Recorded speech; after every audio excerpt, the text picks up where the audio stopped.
हरे कृष्णा, राधे राधे। सखियों के श्याम से प्रसंग महाधन ब्रिजरज पावन। तुझसे यह सब किसने कहा बहन? क्यों, कई बहनों के मुख से अनेक बार सुना कि ऋचा भूत भविष्य बता सकती है, तो तुम्हारा ही विगत जानने की उत्सुकता हो आई। मैंने हंसकर कहा, क्या कुछ अनुचित कहा? नहीं ईला, परंतु विगत जानकर क्या करोगी? इतना सुंदर सुरभित सुघड़ वर्तमान हमारे सामने है, उसे छोड़ भूत भविष्य की चिंता में क्यों पड़े? वर्तमान को छोड़ने अथवा उपेक्षित करने के आशय से नहीं, यों हो उत्सुकतावश पूछा था मैंने। यदि उचित न समझो तो रहने दो। नहीं बहन, इसमें अनुचित कुछ नहीं है, किंतु कहाँ से आरंभ करूं यही सोच रही हूँ। कहकर ऋचा कुछ क्षण के लिए चुप हो गई। जिसे तुम हम विद्या के नाम से जानती हैं बहन, वे भगवती ब्रह्म विद्या है। ऋचा ने मेरी ओर देखा। उसका नाम पहले ब्रह्म विद्या था। मैंने सरलता से पूछा, मैं तो तेरा विगत पूछ रही हूँ बहन, अपना विगत ही कह रही हूँ ईला।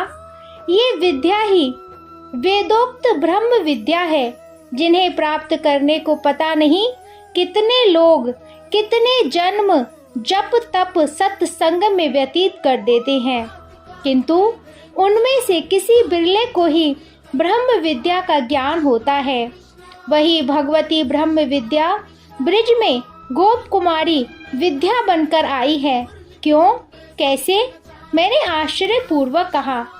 एक दिन नहीं, दिन कहना उचित न होगा बहन। एक बार जब हम सब ब्रह्मलोक में थीं, बाधा देने के लिए क्षमा करना बहन। हम सब तुम्हारा अभिप्राय अपने अतिरिक्त और किन किन से है? मैंने ऋचा की बात काटकर पूछा। हम सब प्रज्ञा, मेधा, क्रिया, संध्या, उषा और मैं, हमारे यूथ की सभी बहनें वेद की ऋचाएं हैं बहन। देवी ब्रह्म विद्या हमारी स्वामिनी है और हम सब उनकी अनुचरियां हैं। उन्होंने तपस्या करने की अभिलाषा व्यक्त की।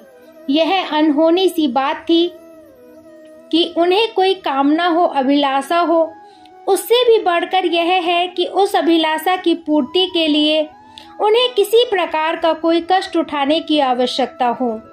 फिर ऐसा है ही क्या ब्रह्मांड में जो उनका काम में बनने का सौभाग्य प्राप्त करे?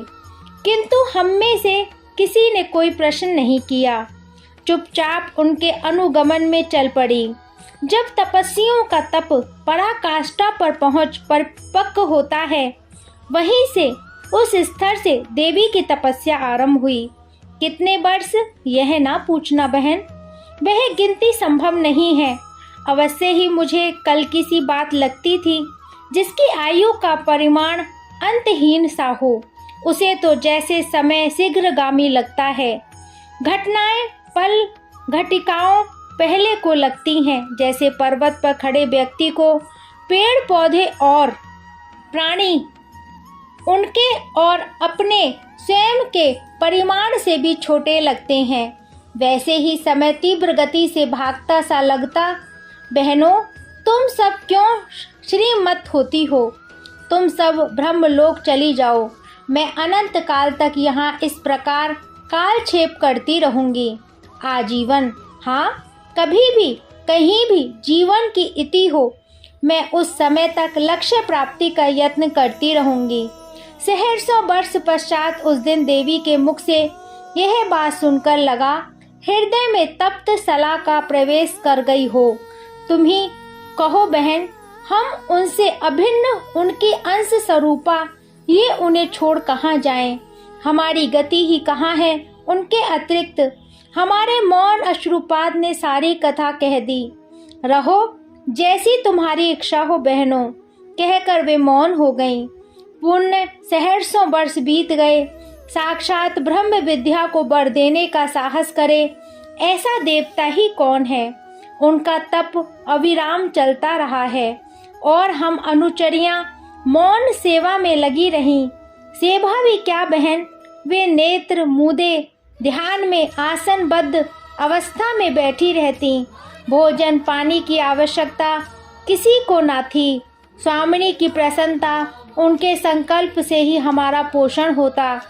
आर्द्र वस्त्र से उनकी देह पोंछ देती। उन्हें बरसा आतप से बचाने का यत्न करती। आसपास मर्जनी फेर देती। सिद्धियां विनम्र सेवा में उपस्थित होती, किंतु उनका प्रयोग वर्जित था। देवी का प्रथम संकल्प ही यह था कि सिद्धियां ब्रह्मलोक में ही रहें। तपस्या काल में उनकी सेवा स्वीकार करना विघ्न स्वरूप था। युगों पश्चात जब देवी ने हमें ब्रह्मलोक जाने की बात कही तो लगा लंबी आयु से बढ़कर दूसरा दुर्भाग्य नहीं है। कहाँ तो हम इस आशा में थी कि ध्यान से जागकर देवी हमें अपने सफल मनोरथ होने की सूचना देंगी, और कहाँ यह कठिन बात सुनी। स्वामिनी के स्वर की निराश ने हमें व्यतीत कर दिया। उसी दिन अपहाहन में देवर्षि नारद पधारे। दीर्घकाल पश्चात महत्तम अतिथि को पाकर हम सब सभ्रम उठी खड़ी हुई। हृदय में आशा का सागर हिलोर लेने लगा। अब अवश्य ही लक्ष्य प्राप्ति का कोई सूत्र प्राप्त होगा। हमारे कर उनके सत्कार में लग गए। देवी ने उठकर प्रणिपात किया। अर्धपाद स्वीकार करने के अंतरत आसनसीन होकर देवर्षि ने परिचय की जिज्ञासा व्यक्त की। ये भगवती ब्रह्म विद्या है भगवान, और हम सब इनकी विनम्र किंकरियां हैं। भगवती ब्रह्म विद्या? देवर्षि जैसे चौंक कर बोल पड़े। देवी के श्री अंगों से छिटकते स्निग्ध दिव्य प्रकाश को निरख अभिभूत से बोले, मेरा सिरसा बंधन स्वीकार करें देवी। उन्होंने करबद्ध हो भूमि पर सिर रख दिया। उनके पदों के समीप अतिथि भगवत स्वरूप होते हैं भगवान। देवी ने हाथ जोड़ विनम्र निवेदन किया, यदि अपात्र न समझा गया हो तो देवी का महत्व काम में जान सकता हूँ। अभी तो विश्वेश के मन की संज्ञा बात पाते हैं भगवान। आपसे अलक्ष्य क्या है? यदि मेरे ही मुख से जानना चाहते हैं तो अखिल ब्रह्मांड नायक ने धरा पर अवतीर्ण होने का संकल्प लिया है। उन्होंने सिर नीचा किए हाथ जोड़े हुए संकुचित धीमे स्वर में कहा, उनका सानिध्य सेवा बिना प्रेम के मिले भी तो वह उनका स्वर डूबने लगा। संभलकर बोली, और प्रेम भक्ति तप साध्य नहीं प्रभु, उनकी अनुकंपा ही साध्य है, आशा है, प्रत्न प्रतीक्षा ही तो बस में है। वे करुणा वरुणालय आनंद घन कृपया करें। आगे के शब्द वाष्परुद्र कंठ और आंसुओं में विलीन हो गए हैं। देवर्षि ने पुनः भूमि पर सिर धरकर उस स्निग्ध कोमल ज्योतिर्मय और ज्ञान घन बपू को नमन कर कुछ क्षण भूले रहे अपने को, और फिर मंत्र किलित से उठकर चल दिए। इसके पश्चात कितना समय व्यतीत हुआ ज्ञात नहीं। देवी का तप और लगन बढ़ते रहे। उनके ध्यान अवस्थित अर्ध निमिलित नेत्रों से बूंदें झड़ती रहती हैं। देह रोमांचक कंटिकत रहता। कभी वे अत्यधिक सती दिग्गय से प्रकंपित होती और कभी आतपतत सी श्वेत धाराओं से स्नान हो उठती। विभिन्न ऋतुएं मानो उनकी देह में प्रतिफलित दिखाई देती कि एक दिन प्राय ही देवी के मुख से भाग विगलित स्वर निसृत हुआ, श्री कृष्ण गोविंद, दामोदर, माधव, श्याम सुंदर। उन दीर्घ द्रगों में जैसे आंसुओं की बाढ़ आ गई हो। हम सब दौड़कर समीप आ गईं। क्रिया ने अश्रु मार्जन के लिए जैसे ही उनका स्पर्श किया, एक हल्का सा धक्का लगा उसे, और उसकी अवस्था भी देवी सदृश हो गई। उसे और देवी को संभालने के प्रयत्न स्वरूप स्पर्श से सबकी दशा एक सी हो गई। सभी प्रकंपित कंटकित देह, बाष्प रुद्ध कंठ, अश्रुमाल पिरोत नेत्र, उठते गिरते गदगद स्वर में गाने लगी, गोविंद, दामोदर, माधव, केशव, कृष्ण कृष्ण कृष्ण। किसी को भी ब्राह्य चेतना न थी। ऋचा के नेत्र झरने लगे।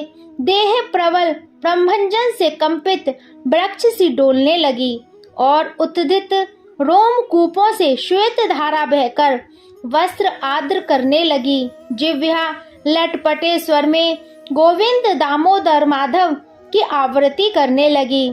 कुछ देर बाद संभलकर उसने अपनी पलकें झुका लिए। कितना समय इस आनंद सागर में डूबते उतरते बीता जानने का उपाय नहीं था। देवी ने ही प्रकृतिस्थ हो हमें बताया कि वे सफल मनोरथ हुई हैं। और क्या कहूँ बहन, ऋचा ने थके स्वर में पूछा। अखिल ब्रह्मांड नायक श्याम सुंदर, देवी वृषभानुजा और हम सब कृत काम में होंगी। उनका प्रेम यह कात्यायनी व्रत और ईला। ऋचा गंभीर होकर दूर क्षितिज की ओर देखने लगी। देवी वृषभानुजा उनकी अभिन्न स्वरूपा हैं। श्याम सुंदर की दया कृपा करुणा प्रेम की घनीभूत स्वरूप ही श्री किशोरी जू हैं। हम सब कृत काम में हैं। इनका सानिध्य सेवा और दर्शन पाकर इससे बढ़कर ब्रह्मांड में कुछ भी स्पृहा योग्य नहीं है। किंतु क्या बहन, प्रेम का चरम विकास परिपाक विरह में ही होता है। यह संभव नहीं बहन, अन्यथा ब्रज महाशमशान में परिवर्तित हो जाएगा। कृपया कर ऐसी भविष्यवाणी ना करना। नहीं करूंगी बहन। बसना उजड़ना भविष्यवाणी पर नहीं, किसी की इच्छा पर निर्भर है। पहले कौन क्या था, आगे क्या होगा, इसका विचार छोड़ सम्मुख के रस सागर में अवगाहन ही महत्वपूर्ण है। अतः यही करो बहन, यही करो। आज की इस रसहीन चर्चा को भूल जाओ। ओहो, कितना समय व्यर्थ गया। श्री राधे करुणामयी, पुनः जीवन में ऐसे अवसर न आए, अब ना आए। राधे कृष्ण कृष्ण कृष्ण राधे राधे, राधे श्याम श्याम श्याम राधे राधे। हरे कृष्णा, राधे राधे।